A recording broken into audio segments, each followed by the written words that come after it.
Welcome to chemistry classes by doctor Neeraj Sharma.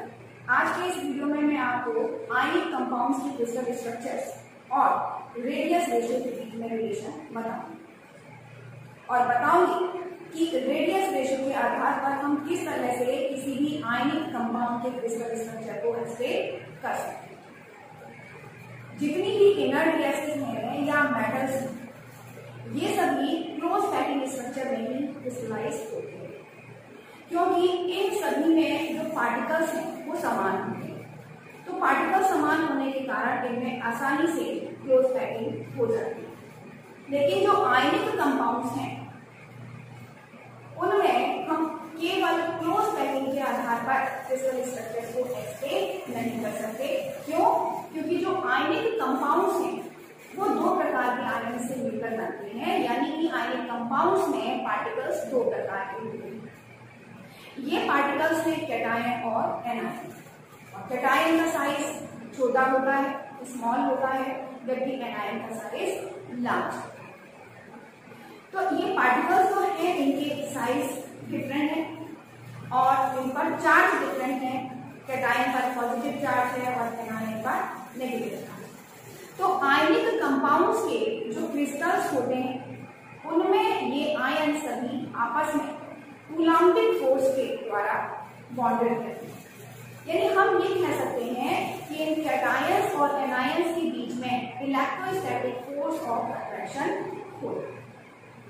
तो जब भी किसी आयनिक कंपाउंड का क्रिस्टल बनता है तो वहां पर उनके बीच में फोर्स ऑफ अट्रैक्शन होने के कारण जो कैटायन है वो ज्यादा से ज्यादा एनायंस को अपनी ओर अट्रैक्ट करते हैं और उन एनायंस के द्वारा सराउंडेड होने की कोशिश करते हैं।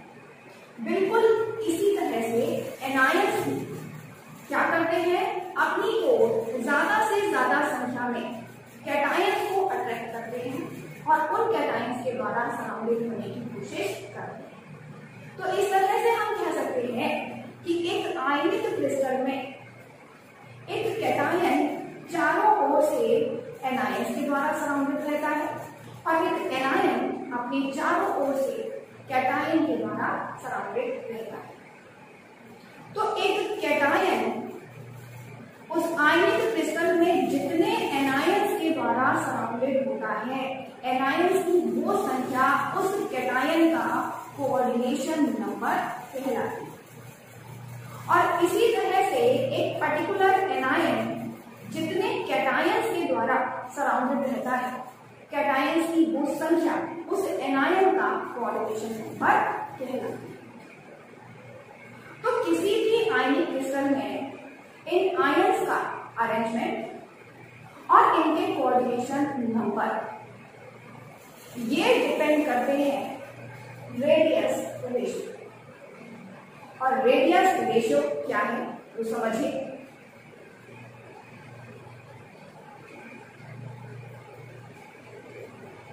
रेडियस रेशियो इक्वल होता है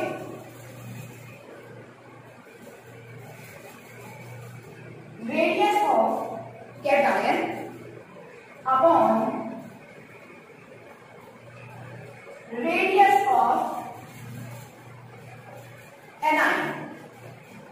अगर हम कैटायन की रेडियस को मान लें r पॉजिटिव और एनायन की रेडियस को मान लें r नेगेटिव, तो हम कह सकते हैं कि radius ratio equal r positive upon r negative. अगर हम इस रिलेशन को देखें तो हम ये कह सकते हैं कि रेडियस रेशियो डिपेंड करता है कैटायन की रेडियस। एक कैटायन की रेडियस जितनी ज्यादा होगी रेडियस रेशियो उतना ही ज्यादा होगा। तो इन्हीं रेडियस रेशियो पर डिपेंड करता है डिफरेंट टाइप्स के आयनिक कंपाउंड्स का क्रिस्टल स्ट्रक्चर। कैसे डिपेंड करता है तो इसको समझने के लिए हम एक छोटी सी टेबल बनाते हैं।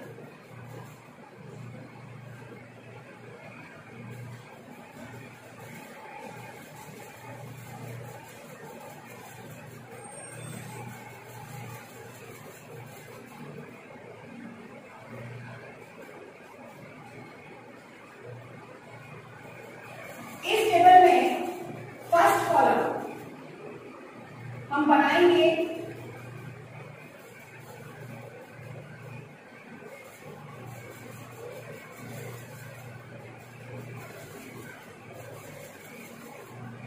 Radius ratio range. Second column हम बनाते हैं coordination number.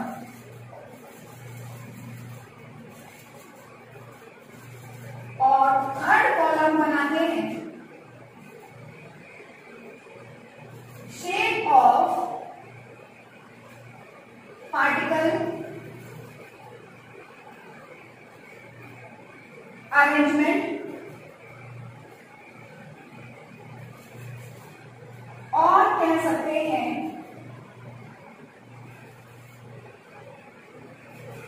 Geometry of crystal. तो समझिएगा कि यदि रेडियस रेशियो 0.155 से कम होती है तब कोऑर्डिनेशन नंबर होता है 2 और उस टाइम पर ज्योमेट्री होगी लीनियर। जब रेडियस रेशियो रेंज 0.155 से 0.225 के बीच होती है तो उस कंडीशन में कोऑर्डिनेशन नंबर होता है 3 और शेप होती है प्लेनर ट्राइएंगुलर। जब रेडियस रेशियो रेंज 0.225 से 0.414 के बीच में होती है तब कोऑर्डिनेशन नंबर होता है 4 और इस कंडीशन में ज्योमेट्री बनती है पार्टिकल्स के बीच में टेट्राहेड्रन।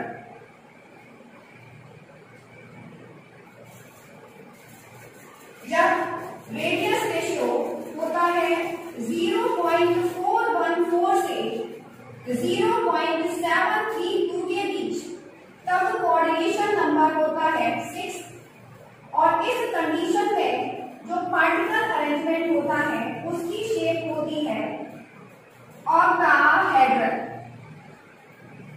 और जब रेडियस रेशियो 0.732 से 1 के बीच होता है तब कोऑर्डिनेशन नंबर होता है 8 और उस टाइम पर जो स्ट्रक्चर बनता है वो होता है बॉडी सेंटर्ड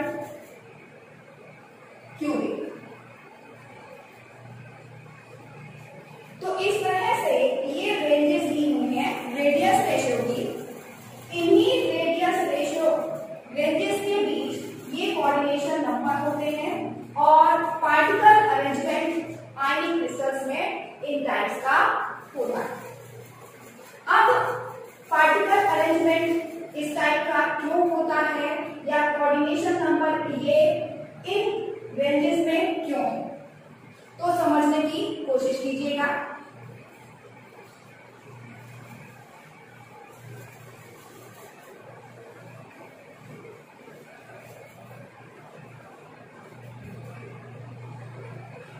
अभी हम देख चुके हैं कि रेडियस रेशियो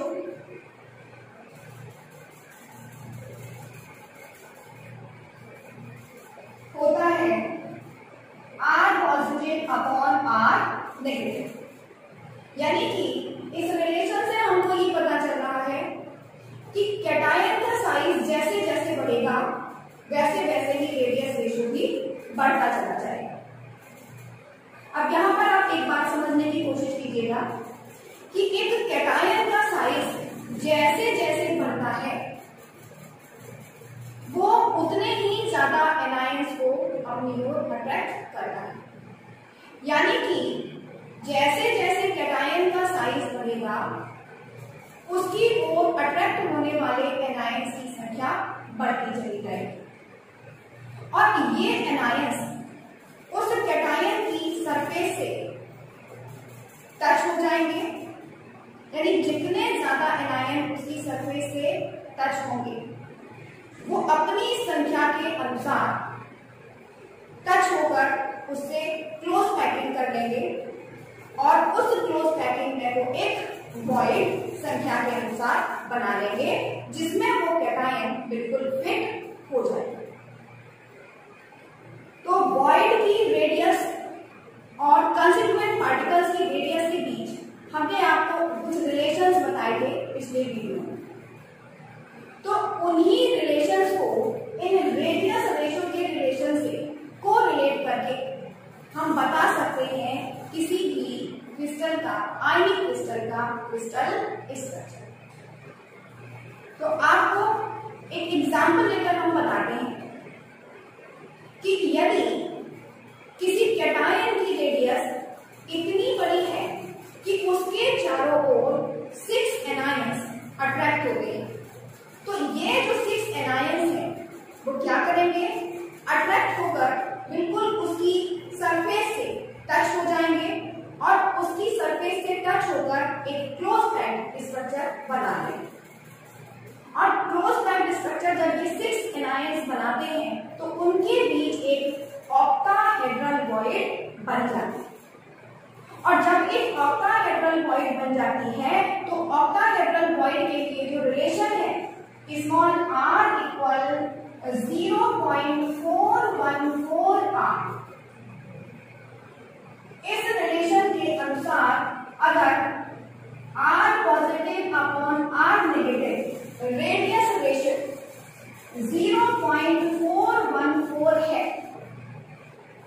तो कैटायन उसमें बिल्कुल फिट हो जाएगा उस ऑक्टाहेड्रल वॉइड में और उस क्रिस्टल का जो क्रिस्टल स्ट्रक्चर है वो हो जाएगा ऑक्टाहेड्रल, यानी कि उसमें जो एक कैटायन है वो 6 एनायंस के द्वारा सराउंडेड होकर एक ऑक्टाहेड्रल अरेंजमेंट बना लेता है जिसमें उस कैटायन का कोऑर्डिनेशन नंबर होता है 6। तो इस तरह से रेडियस रेशियो को हम किससे कोरिलेट करते हैं, वॉइड की रेडियस और कंस्टिट्यूएंट पार्टिकल्स की रेडियस के लिए जो रिलेशंस दिए जाते हैं उनसे कोरिलेट करके हम आयनिक क्रिस्टल्स के क्रिस्टल स्ट्रक्चर्स बता सकते हैं, जिसमें एनायंस जो है वो आपस में क्लोज पैकिंग करके डिफरेंट टाइप्स की वॉइड्स बनाते हैं और उन वॉइड के रेडियस के आधार पर उनमें कैटायंस एंटर करके एक निश्चित ज्योमेट्री देते हैं उस आयनिक क्रिस्टल। अब धीरे धीरे करके जो हमने आपको रेडियस रेशियो रेंज बताई थी अभी टेबल में, तो उन रेंज को लेकर हम समझते हैं क्या क्या उसमें आएगा, क्या क्या आप समझेंगे कि एक आयनिक क्रिस्टल किस कंडीशन में स्टेबल होता है और किस कंडीशन में उसका कोऑर्डिनेशन नंबर कितना है और उसकी शेप कैसी है। तो समझने की कोशिश कीजिएगा।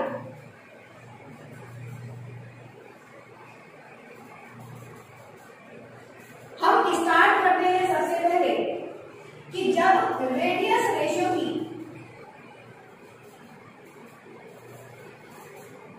यानी कि जब रेडियस रेशियो की 0.155 से कम, यानी कि radius ratio is lesser than 0.155, तो इस कंडीशन में कैटायन का साइज इतना कम होता है कि वो अपने आसपास केवल 2 ही एनायंस को अट्रैक्ट कर पाता है, यानी उसके चारों ओर केवल 2 ही एनायन आ पाते हैं और जब उसके चारों ओर 2 एनायन आएंगे उसकी सरफेस से टच होंगे तो उस कंडीशन में उसकी शेप लीनियर होगी, क्योंकि एनायंस में सेम चार्ज होने के कारण वो भी एक दूसरे को रिपेल करते हैं और रिपेल करने के कारण वो एक दूसरे से मैक्सिमम डिस्टेंस पर रहना चाहते हैं, तो उनके बीच एक लीनियर शेप बन जाती है।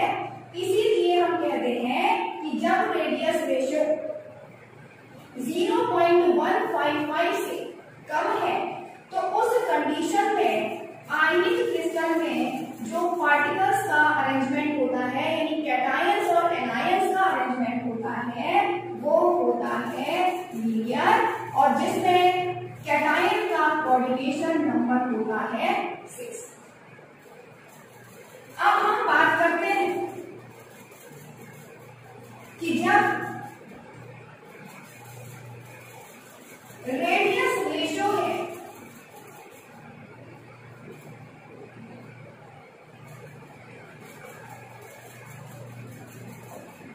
इक्वल 0.155, यानी कि जब रेडियस रेशियो हो जाती है 0.155,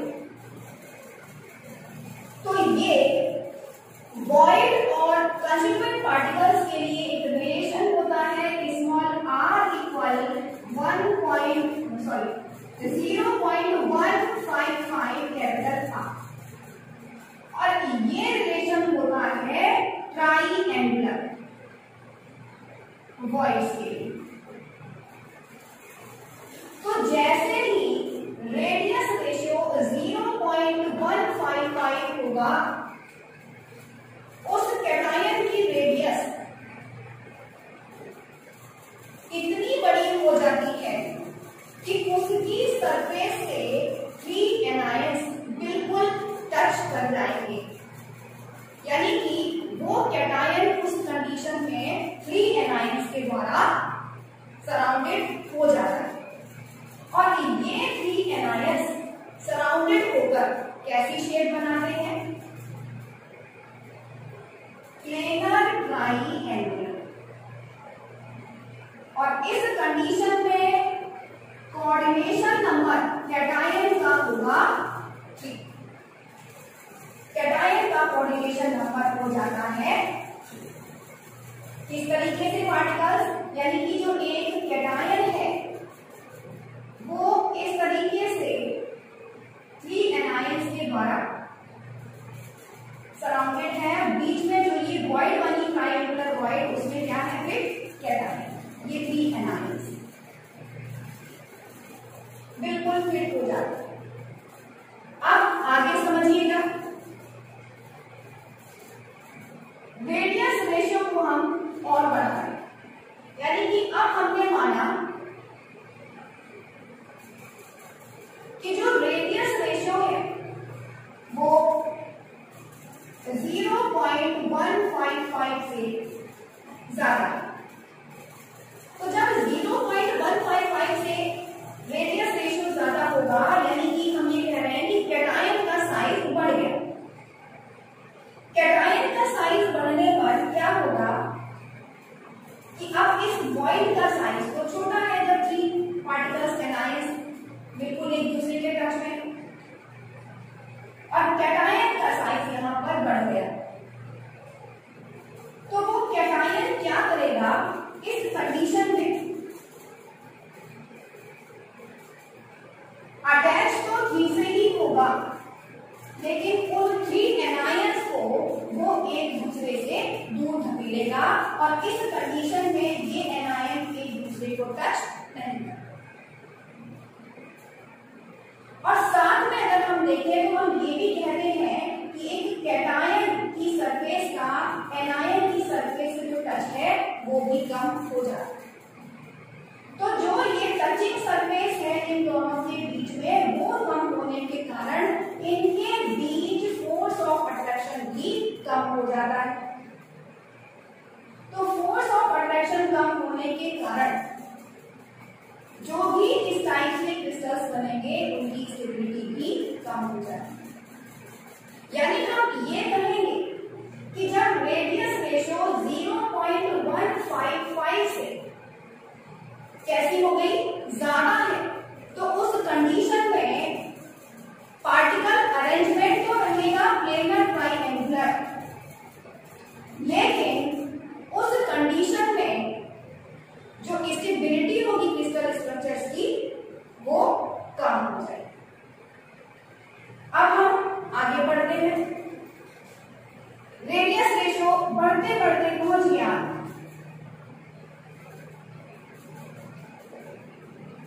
0.225।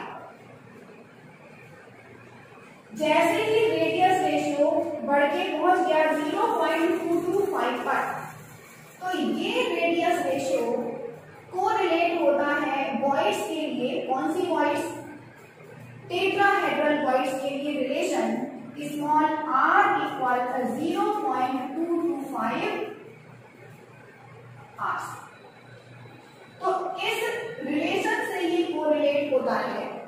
तो हम ये कह सकते हैं कि जब रेडियस रेशियो है 0.225 तो इस कंडीशन में उस कैटायन के चारों ओर 4 एनायंस सराउंडेड हो जाएंगे। उसकी सरफेस से बिल्कुल टच होकर एक टेट्राहेड्रल स्ट्रक्चर में क्लोज पैकिंग कर लेंगे और अपने बीच एक टेट्राहेड्रल वॉइड बना लेंगे और इस टेट्राहेड्रल वॉइड में वो कैटायन एंटर कर जाएगा। तो इस तरह से हमने क्या देखा कि जब रेडियस रेशियो है 0.225 तो उस कंडीशन में कैटायन की जो सरफेस है वो कंप्लीटली 4 एनायंस के द्वारा कवर्ड हो जाती है और उनके बीच बन जाती है एक टेट्राहेड्रल वॉइड और उसमें वो कैटायन फिट हो जाता है। तो इस कंडीशन में हम कहेंगे कि जो पार्टिकल अरेंजमेंट हुआ वो कैसा हुआ, टेट्राहेड्रल। और टेट्राहेड्रल अरेंजमेंट में जो कैटायन वॉइड के बीच में है, क्योंकि वो वॉइड 4 पार्टिकल से मिलकर बनी है तो वॉइड में ही कैटायन है, तो कैटायन की सरफेस 4 पार्टिकल 4 एनायंस के द्वारा टच हो रही है। तो हम कहेंगे कि उसका कोऑर्डिनेशन नंबर होगा यहाँ पर। अब हम और आगे बढ़ते हैं समझने के लिए।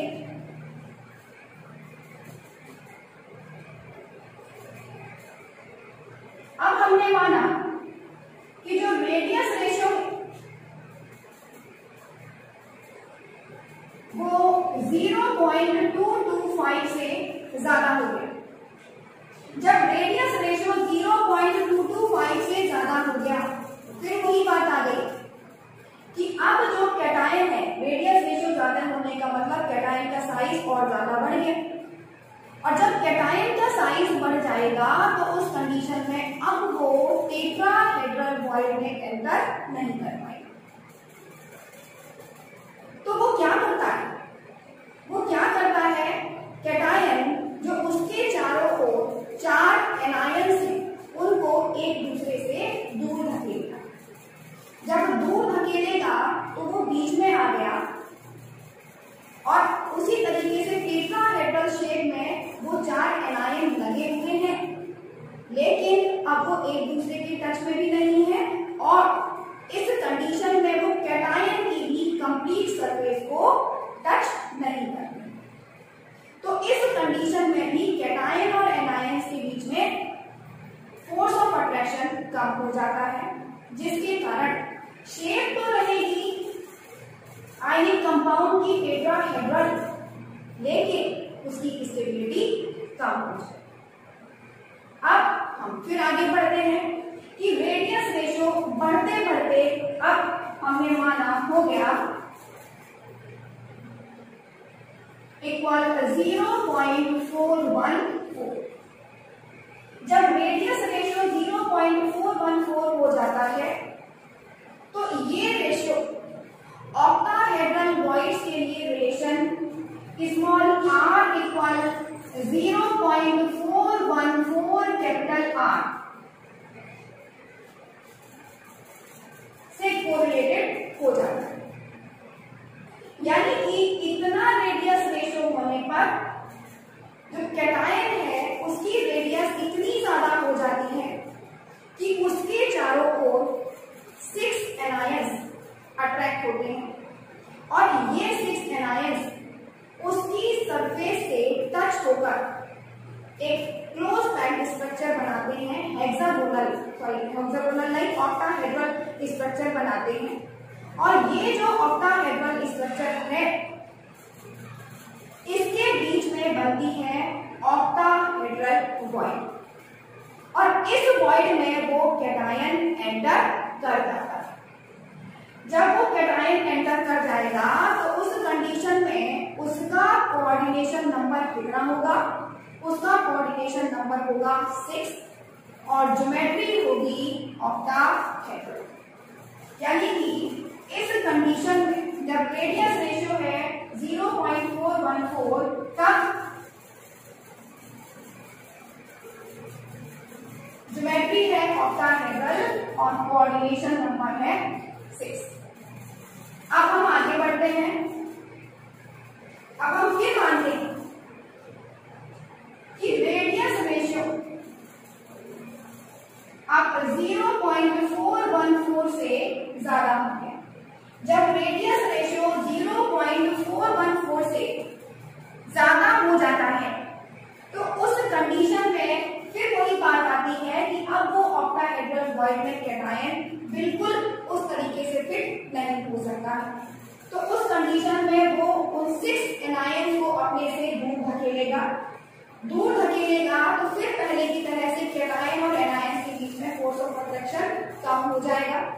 और जब फोर्स ऑफ अट्रैक्शन कम होगा तो स्ट्रक्चर यानी ज्योमेट्री तो ऑक्टाहेड्रल रहेगी लेकिन उसकी स्टेबिलिटी कम हो जाएगी। अब हम मानते हैं कि रेडियस रेशियो बढ़ते बढ़ते कितने पर पहुंच गया 0.73 और ये रेडियस रेशियो क्यूबिक वॉइड के लिए relation small r equal 0.732 capital R इससे कोरिलेटेड होता है। तो इसके अनुसार हम कहेंगे कि जब रेडियस रेशियो 0.732 होता है तो इस कंडीशन में कैटायन की रेडियस इतनी ज्यादा होती है कि उसके चारों ओर 8 एनायंस अट्रैक्ट होते हैं और ये 8 एनायंस एक क्यूबिक शेप में उसकी सरफेस से टच होकर क्लोज पैकिंग करते हैं और एक क्यूबिक वॉइड बनाते हैं और उस क्यूबिक वॉइड में वो कैटायन एंटर कर जाता है। तो इस कंडीशन में हम कहेंगे कि उस क्रिस्टल का जो स्ट्रक्चर होगा उसकी ज्योमेट्री होगी वो कैसी होगी, क्योंकि जब क्यूबिक वॉइड में वो पार्टिकल एंटर कर जाता है तो उसके चारों ओर 8 पार्टिकल्स है, बीच में कैटायन है। तो इस कंडीशन में उसकी ज्योमेट्री हो गई बॉडी सेंटर्ड क्यूबिक उसकी ज्योमेट्री हो जाती है। और फिर हम मानते हैं कि जब रेडियस रेशियो बढ़ता है 0.732 से ज्यादा 1 तो उस कंडीशन में क्या होगा, ज्योमेट्री यही रहेगी बॉडी सेंटर क्यूबिक, लेकिन पार्टिकल्स के बीच डिस्टेंस बढ़ जाएगा। और फिर वही कंडीशन जो हम आपको बताते चले आ रहे हैं कि उस कंडीशन में कैटायन और एनायंस के बीच टच कम हो जाता है और जब टच कम होगा तो उनके बीच फोर्स ऑफ अट्रैक्शन कम होगा और जब उनके बीच फोर्स ऑफ अट्रैक्शन कम होगा तो वो पार्टिकल के बीच में फोर्स ऑफ अट्रैक्शन जो कम हुआ है वो उसकी स्टेबिलिटी को कम करेगा। तो इस तरह से आपने देखा कि किस तरह से रेडियस रेशियो पर डिपेंड करता है कैटायंस और एनायंस का किसी भी आयनिक क्रिस्टल में अरेंजमेंट और इनका कोऑर्डिनेशन नंबर और साथ में ही इनकी स्टेबिलिटी। यानी कि अगर हमको रेडियस रेशियो पता है किसी भी आयनिक क्रिस्टल के लिए तो हम क्या क्या बता सकते हैं उस क्रिस्टल के लिए, उसकी ज्योमेट्री बता सकते हैं, वहां कैटायंस का एनायंस का कोऑर्डिनेशन नंबर बता सकते हैं और साथ में ये बता सकते हैं कि वो आयनिक कंपाउंड कितना स्टेबल है।